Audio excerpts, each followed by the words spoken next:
The year was 2347, and humanity had finally done what many thought was impossible. They had earned a place among the stars. After 300 years of space travel, Earth had been invited to join the Galactic Concord, a powerful alliance of 12 alien species that had ruled the galaxy for thousands of years. It was supposed to be a moment of celebration. It was supposed to be the beginning of a new era for mankind. But Commander Jack could not shake the feeling that something was very wrong. He stood on the bridge of the USS Defiance, Earth's and most powerful heavy cruiser. The ship was massive, stretching nearly 800 meters from bow to stern. Its hull was painted in the dark colors of the United Earth Fleet, and its engines hummed with a low and steady power. Through the main viewport could see orbital station growing larger as they approached. The station was a marvel of alien engineering. It was a spinning wheel of silver metal and glowing lights that hung in the darkness of space like a crown of stars. Was a tall man with short brown hair and eyes that had seen too many battles. He had served in the fleet for 23 years, and he had learned to trust his instincts. Right now, his instincts were telling him to be careful. The aliens had invited humanity to join them, but that did not mean they were friends. Lieutenant Brooks stood at the communications console nearby.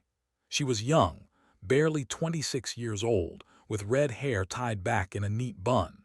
She was one of the best communications officers in the fleet, and she had a talent for reading situations that most people missed. She looked up from her console and met eyes. "Commander, I am picking up a lot of chatter from the station," she said quietly. "Most of it is about us. They are not saying nice things." Nodded slowly. He had expected this. To the alien species of the Concord, humans were newcomers. They were primitives who had only recently crawled out of their little corner of the galaxy. The aliens had been traveling among the stars for. They had built empires and fought wars and created technologies that humans could barely understand. To them, Earth was nothing more than a curiosity. The Defiance docked at the station without incident and led his delegation through the airlock and into the main reception hall. The hall was enormous, with ceilings that stretched 50 meters high and walls covered in intricate patterns of gold and silver. Hundreds of aliens moved through the space, representing species from across the galaxy. Some were tall and elegant, with long limbs and graceful movements. Others were short and stocky, with thick armor-like skin. A few were not even humanoid at all. They were waiting for them at the center of the hall. They were the species that had sponsored humanity's entry into the Concord, and they considered themselves the most civilized beings in the galaxy. They were tall and slender, with silver skin that seemed to glow in the light. Each had 4 arms, and they moved with a grace that made even the most skilled human dancer look clumsy. Their ambassador, a male named, stepped forward to greet them. "Welcome to Orbital Station," said in a smooth voice that carried just a hint of condescension. "We are pleased that you have finally arrived. I trust your journey was not too difficult for your vessels." Kept his expression neutral.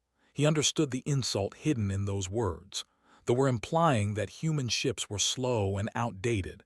In truth, the Defiance had made the journey in half the time that they had expected, but saw no reason to correct them. Let them underestimate us, he thought. It might prove useful later. The welcoming ceremony continued for several hours, and his officers were introduced to representatives from each of the 12 species in the Concord.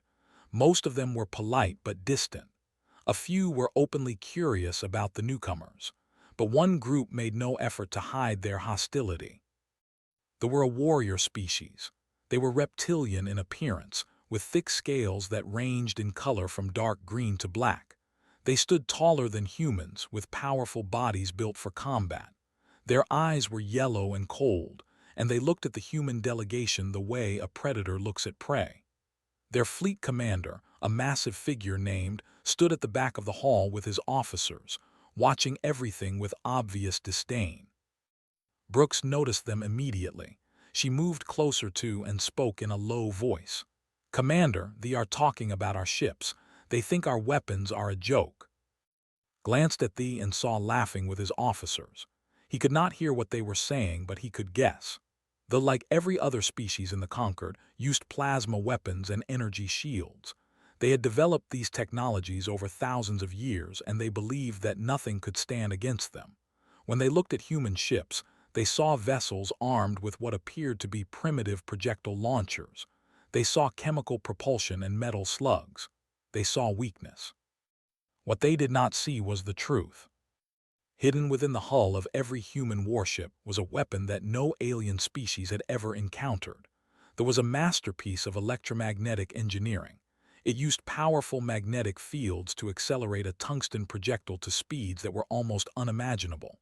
While plasma bolts traveled at a few hundred kilometers per second, slugs moved at 9,000 kilometers per second. That was 3% of the speed of light. At that velocity, no shield could stop them. No armor could survive them. They hit with the force of a small nuclear weapon, punching through anything in their path. The Conquered had never asked about human weapons. They had assumed that a species so young could not possibly have developed anything dangerous. That assumption was about to cost them dearly. As the ceremony ended, gathered his officers and returned to the Defiance. He stood at the main viewport and looked out at the alien station, watching the lights flicker in the darkness. "They think we are weak," he said quietly. Brooks stood beside him. "Should we correct them, sir?" Shook his head slowly. "Not yet, but soon they will learn the truth, and when they do, they will never forget it." The Defiance undocked from the station and moved back into formation with the rest of the human fleet. 31 ships hung in the darkness of space, their weapons hidden, their crews waiting. Somewhere out there, they were already making plans. They saw humanity as an easy target.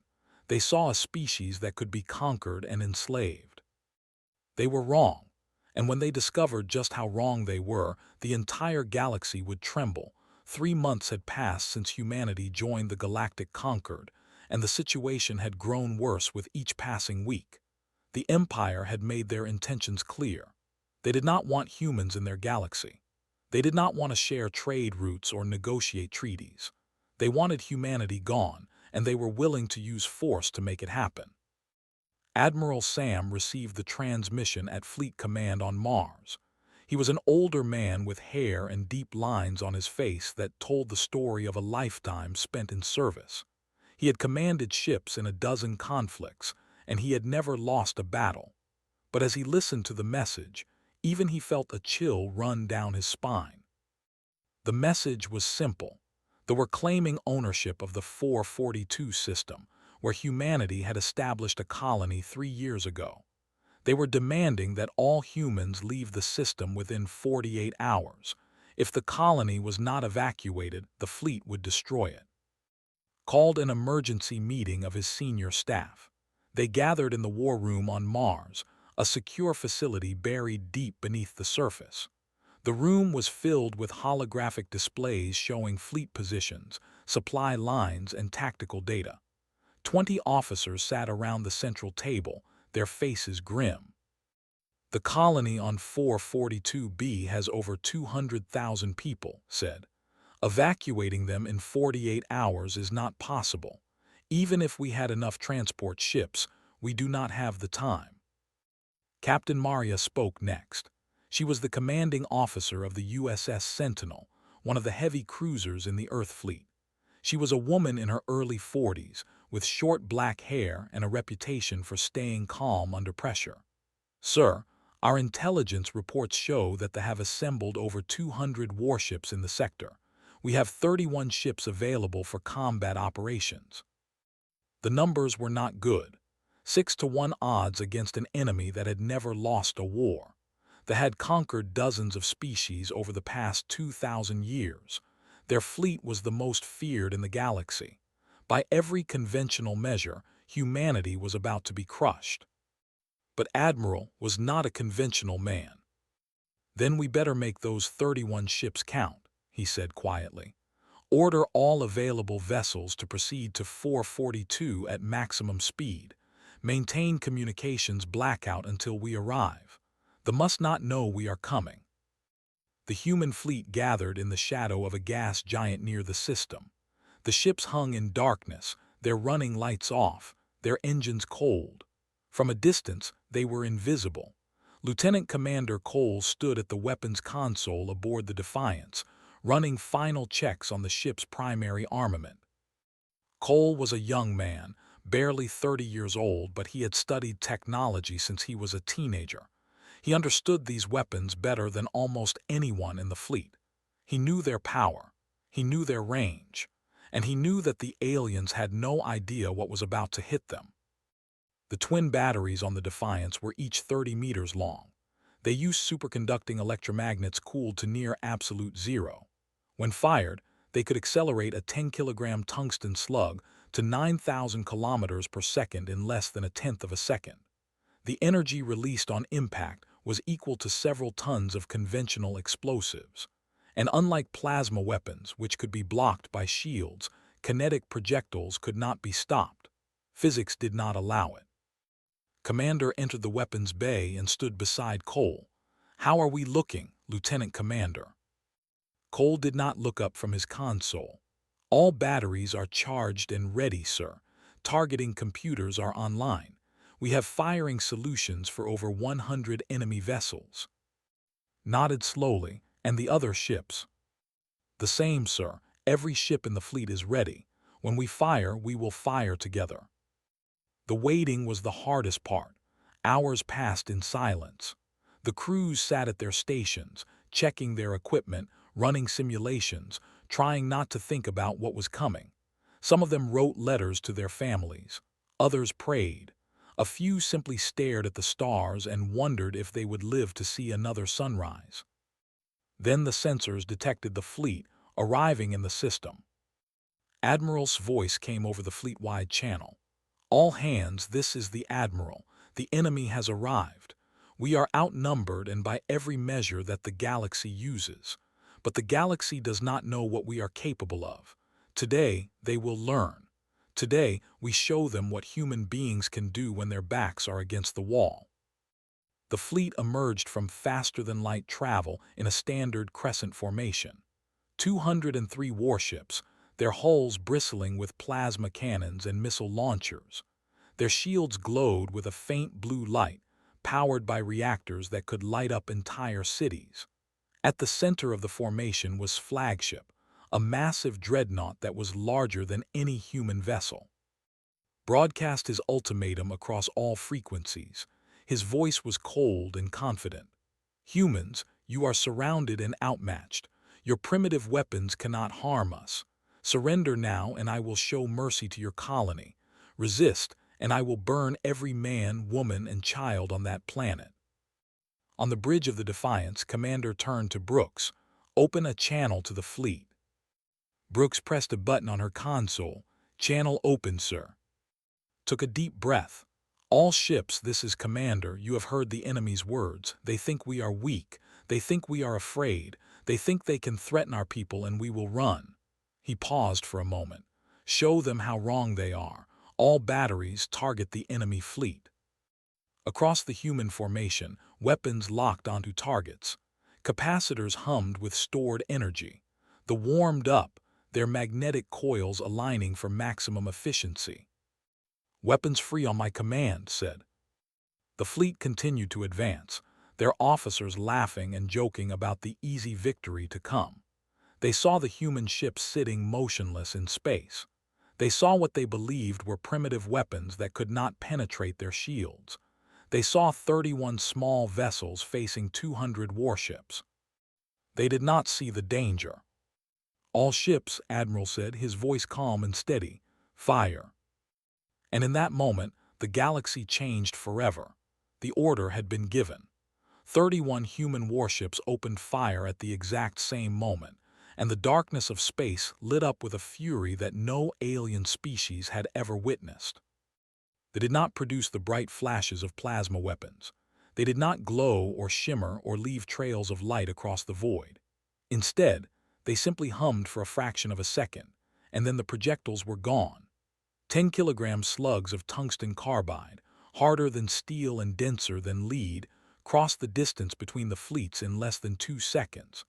They traveled at 9,000 kilometers per second, fast enough to circle the Earth in less than 5 heartbeats. They had no time to react. Their shields, which had stopped countless plasma bolts and missiles, flickered for an instant as the projectiles struck.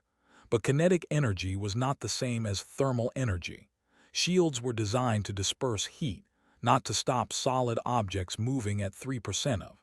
The tungsten slugs punched through the shields as if they were made of paper. The first cruiser exploded in a ball of orange fire. The projectile had entered through the forward hull, passed through the bridge, continued through the engineering section, and exited out the rear. The entire journey through the ship had taken less than a millisecond. By the time the damage became visible, the slug was already 10,000 kilometers away and still traveling. More explosions followed. Frigates crumpled as their hulls were torn apart. Destroyers spun out of control as their engines were destroyed. A battleship, one of the largest vessels in the enemy fleet, took 3 direct hits in rapid succession. Its reactor went critical and detonated, creating a blast that destroyed 2 nearby vessels. On the bridge of the flagship, watched in horror as his fleet was torn apart. The tactical displays were filled with red icons marking destroyed or disabled ships. His officers were shouting, trying to make sense of what was happening, but there was no sense to be found. This was not a battle. This was a massacre. "What weapons are these?" roared, grabbing his tactical officer by the collar. "How are they penetrating our shields?" The officer's hands trembled as he studied the sensor data. "Commander, they are using magnetic acceleration. The projectiles are traveling at 9,000 kilometers per second. Our shields are not designed to stop physical objects at that velocity. Nothing is." Release the officer and turn back to the main display. Another wave of projectiles was incoming. He watched helplessly as 12 more of his ships disappeared in flashes of light and fire. Aboard the Defiance, Lieutenant Commander Cole worked his console with calm precision. He selected targets, calculated firing solutions, and sent the data to the crews. The ship shuddered slightly with each shot, but the recoil was minimal. The magnetic acceleration system transferred most of the force into the projectile itself. Commander stood in the center of the bridge, watching the battle unfold on the main display. Red icons representing ships were disappearing at an alarming rate. Green icons representing human vessels remained steady. So far, not a single human ship had been hit. "Status report," called out. Brooks looked up from her console. "Sir, we have destroyed or disabled 47 enemy vessels in the first 60 seconds of engagement. They are in complete disarray. Their formation has broken apart." Nodded, "Continue firing. Do not let up." The battle continued, but it was clear that the outcome was already decided. They tried to fight back, but their plasma cannons could not hit targets at the range the humans were fighting from. They tried to close the distance, but every time they moved forward, more of their ships were destroyed. They tried to retreat, but the human had longer range than their engines could outrun. Ordered his flagship to advance toward the human fleet. If he was going to die, he would die fighting. The massive dreadnought surged forward, its engines burning at maximum power. Plasma cannons opened fire, sending bolts of superheated energy toward the human vessels. The plasma bolts fell short. The humans were too far away. But they were not. The Defiance and 3 other cruisers concentrated their fire on its flagship. A dozen tungsten slugs struck the dreadnought within seconds of each other. The first projectile destroyed the forward shield generator. The second penetrated the bridge, killing everyone inside instantly. The third and fourth hit the engine section, causing a chain reaction that spread through the entire ship. Never saw the end. One moment he was standing on his bridge screaming orders at his crew. The next moment, the bridge no longer existed.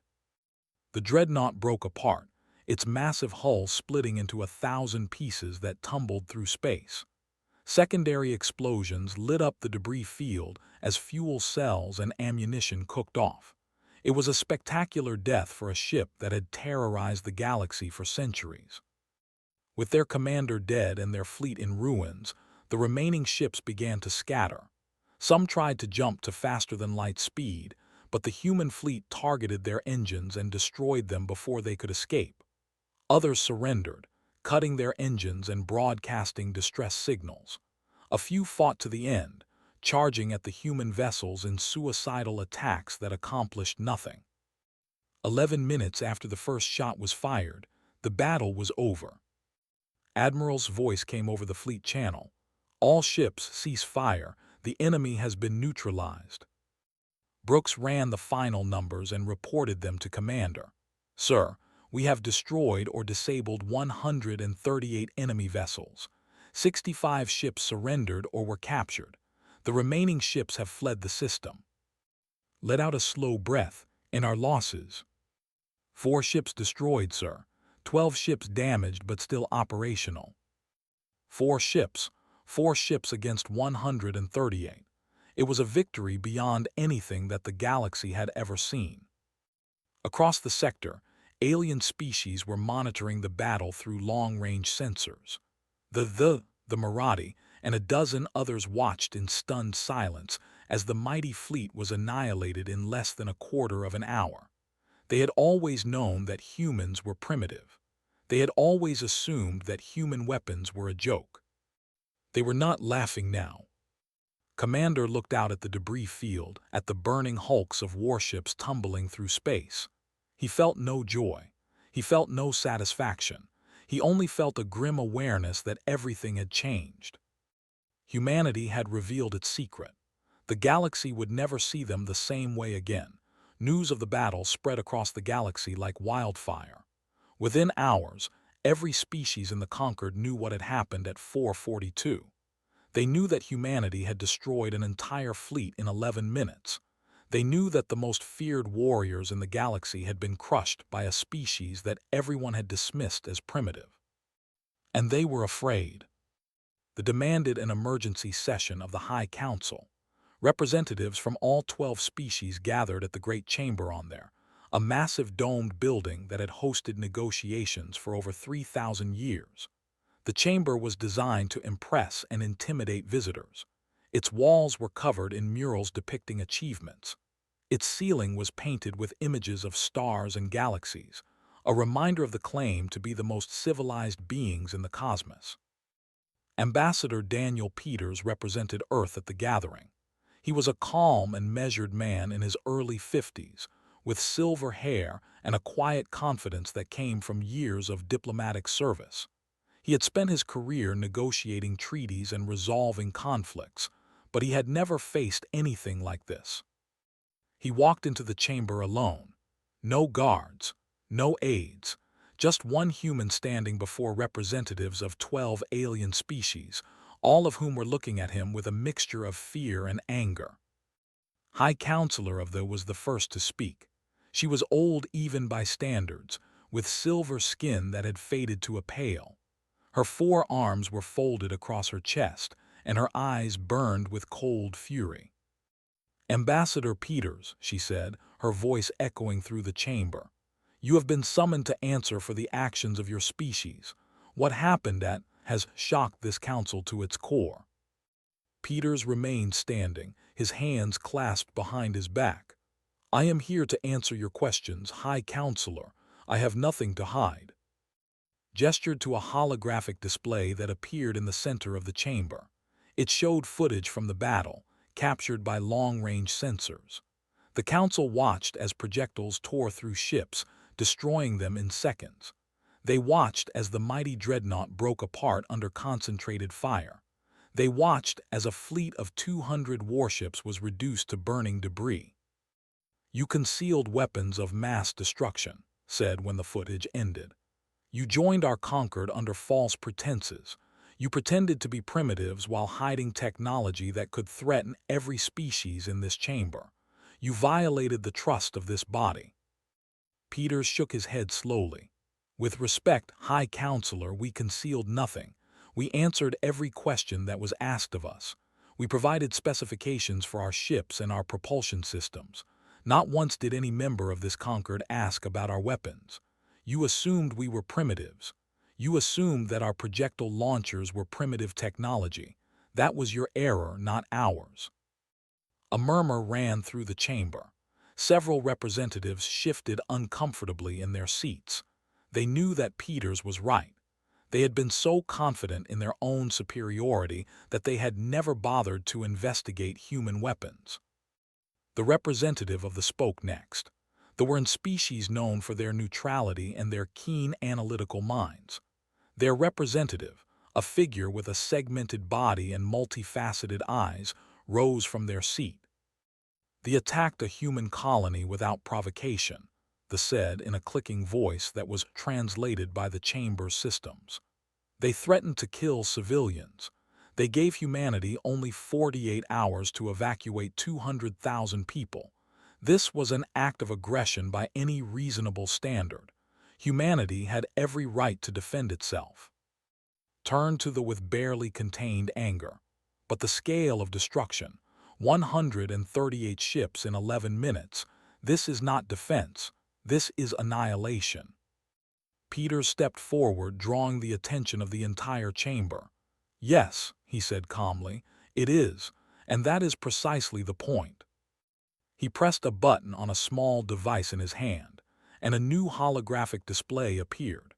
It showed the technical specifications of a human, detailed drawings of the magnetic acceleration system, velocity calculations, and penetration data. "For 300 years, humanity has developed this technology," Peters explained.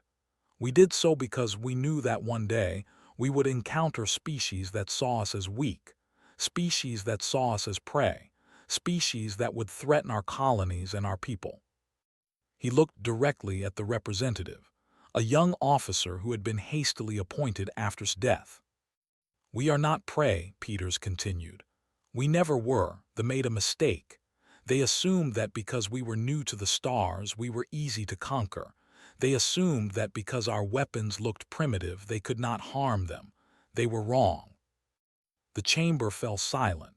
The representatives stared at the holographic display, at the numbers showing projectile velocities and impact energies. They were beginning to understand what humanity had built. "Our fire projectiles at 3% of the speed of light," Peters said.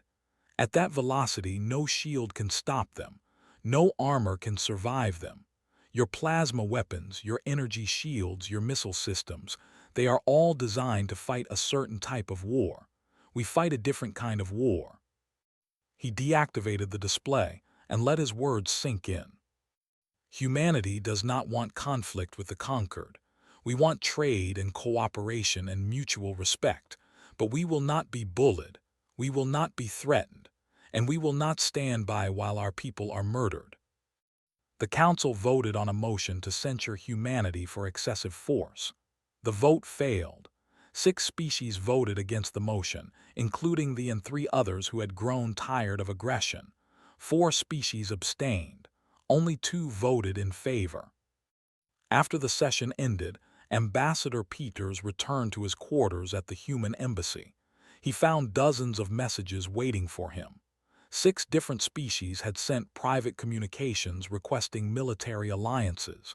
They wanted protection. They wanted to know if humanity would share its technology. They wanted to be on the winning side. Peters sat alone in his office and looked out at the alien city below. The stars were beginning to appear in the evening sky, thousands of points of light scattered across the darkness. Humanity had changed everything. The old order was crumbling, and for better or worse, a new era was beginning. 1 year had passed since the Battle of, and the galaxy had changed in ways that no one could have predicted. The Empire, once the most feared military power in the conquered, had retreated to their core systems. Their fleet, rebuilt but cautious, avoided human patrols entirely. The species that had conquered dozens of worlds now lived in fear of the newcomers they had once dismissed as primitives. Rear Admiral Jack stood on the observation deck of Orbital Station. It was the same station where humanity had first been welcomed into the conquered, where alien voices had laughed at their ships and mocked their weapons. Now those same aliens walked carefully around human officers. They nodded with respect. They stepped aside to let humans pass. Had earned his promotion in the months after the battle. He had led human forces in 3 more engagements against raiders who had not learned their lesson. Each time, they had proven their worth. Each time, the enemy had been destroyed without mercy. Through the viewport, he watched a joint fleet conducting training exercises in the space below. Human cruisers flew in formation with frigates and destroyers. 6 months ago, such cooperation would have been unthinkable. Now it was becoming routine. Captain Maria joined him at the viewport. She had been promoted as well, now commanding a squadron of 3 heavy cruisers. Her ship, the Sentinel, had become one of the most decorated vessels in the fleet. "I still remember when they laughed at us," she said quietly, watching the ship's maneuver below. Nodded slowly. "They are not laughing now." The changes went beyond military matters. Human engineers now worked alongside alien scientists at research facilities across the sector. They were developing hybrid weapons that combined technology with alien targeting systems.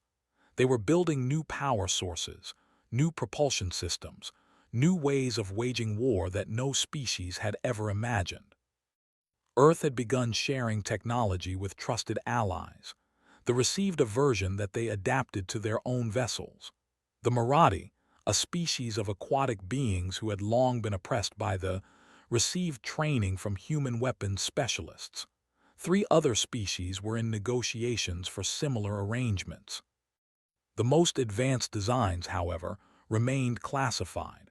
They could fire projectiles at 5% of. The targeting systems could track ships across entire solar systems. The ammunition included guided projectiles that could adjust their course in flight.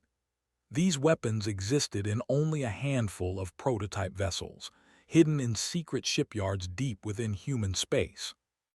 Lieutenant Commander Cole had been transferred to one of those shipyards. He spent his days testing new designs and pushing the limits of what electromagnetic acceleration could achieve. His work was exhausting and often frustrating, but he knew it was important. The galaxy was changing, and humanity needed to stay ahead of the curve. He received occasional messages from his old shipmates on the Defiance.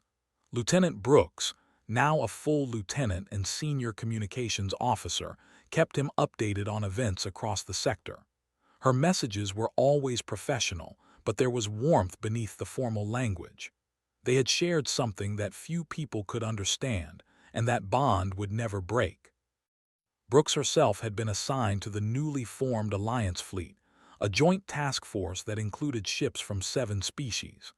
Her job was to coordinate communications between vessels that spoke different languages and used different protocols.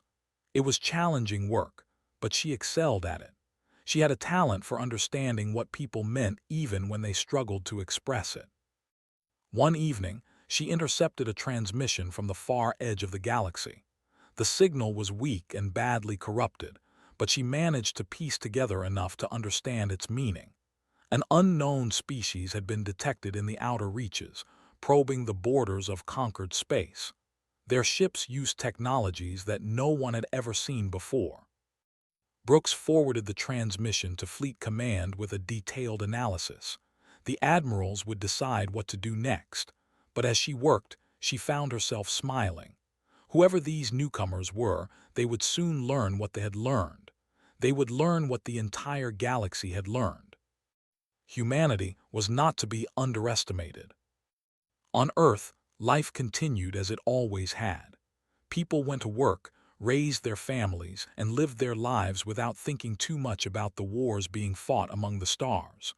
Most of them had never seen an alien and never would. Most of them could not imagine the distances involved, the forces at play, the stakes of every battle. But they knew, in a general way, that something important had changed. They knew that humanity had taken its place among the great powers of the galaxy. They knew that their children and would grow up in a universe where humans were respected and feared. It was a strange feeling, knowing that the future would be so different from the past. Admiral Sam retired from active duty 6 months after the battle. He had served his entire adult life in uniform, and he was tired. He wanted to spend his remaining years on Earth, in a small house by the ocean, watching the waves roll in and thinking about nothing at all. Before he left, he gave one final address to the graduates of the Fleet Academy. Thousands of young officers sat in the auditorium, listening to the man who had commanded the fleet at 442. "You will face enemies who are stronger than you," told them. "You will face situations where the odds seem impossible. You will be afraid and you will doubt yourselves. That is natural. That is human." He paused and looked out at the sea of young faces. "But remember this. Humanity has survived for hundreds of thousands of years. We have survived ice ages and plagues and wars that nearly destroyed us. We have crawled out of caves and reached for the stars. We have done things that no species in the galaxy expected us to do." His voice grew stronger. "When your back is against the wall, when everything seems lost, remember what you are. You are human. You are the children of a species that never gives up, never surrenders, and never stops fighting. And when you pull the trigger, make sure the enemy knows exactly who they are dealing with." The graduates rose to their feet and applauded. The sound echoed through the auditorium and beyond, carried on the wind to the cities and fields of Earth. Somewhere out in the darkness, the stars were waiting. New enemies would come, new challenges would arise, but humanity would be ready. They had announced themselves to the galaxy, and the galaxy would never forget.